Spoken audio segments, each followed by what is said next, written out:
જી જરૂર, ચોક્કસ એ બાબતે આપને જણાવી દઉં કે સાયરન જે હોય છે કે હૂટર હોય છે એને લગાવવાની ફક્ત ને ફક્ત પરમિશન જે સેન્ટ્રલ મોટર વ્હીકલ રૂલ્સ 119માં જણાવ્યા મુજબ એમ્બ્યુલન્સ છે, ફાયર ફાઇટરો છે અને ડિઝાસ્ટર મેનેજમેન્ટ ડ્યુટી સાથે સંકળાયેલા જે પણ વાહનો જે છે અને બચાવ રાહત દરમિયાન જે વાહનો ઉપયોગમાં લેવાતા હોય એની અંદર આ સાયરન ફિટ કરી શકાતા હોય છે અને મલ્ટી કલરની લાઇટોનો ઉપયોગ થતો હોય છે. કોઈ મંજૂરી લેવાની થતી હોય છે આવા સાયરન લગાવતી વખતે? જી જરૂર, ચોક્કસ એ બાબતે આપને જણાવી દઉં કે અત્રેની કચેરી અથવા ડાયરેક્ટ વાહન વ્યવહાર કમિશનરશ્રીને એ બાબતેની એપ્લિકેશન કરવાની રહેતી હોય છે અને ત્યારબાદ જે ગુજરાત ગવર્મેન્ટ જે પરમિશન આપે એના પછી જ આગળની કાર્યવાહી કરવાની થતી હોય છે.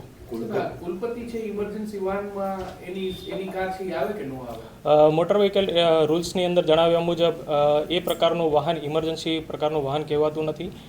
જે રીતે આપણે જણાવ્યું કે મોટર વ્હીકલ રૂલ્સની 108ની કલમમાં જણાવ્યા મુજબના જે વાહનો જે છે એમ્બ્યુલન્સ છે, ફાયર ફાઇટર છે અને ઇમરજન્સી ડ્યુટી સાથે સંકળાયેલા જે વાહનો જે છે એને આપણે ઇમરજન્સી તરીકે ગણવામાં આવતા હોય છે. ઓકે સાહેબ, આ મુદ્દે આપના દ્વારા કોઈ કાર્યવાહી અથવા નિયમમાં જે જોગવાઈ હશે એ મુદ્દે પત્ર કે કોઈ જાણ કરવામાં આવશે, કેમ કે અત્યારે સાયરન લાગેલું છે? જી જરૂર, ચોક્કસ એ બાબતે જણાવી દઉં કે આપણે અત્રેની કચેરી દ્વારા કાર્યવાહી કરવામાં આવશે અને મોટર વ્હીકલ એક્ટની કલમ 194(1) મુજબની કાર્યવાહી કરવામાં આવશે. શું જોગવાઈ હોય છે સર આ કાર્યવાહી? આ કાર્યવાહીની અંદર દંડની જોગવાઈ રહેતી હોય છે કે જેની અંદર 1000 રૂપિયા સુધીનો એની અંદર દંડ થતો હોય છે.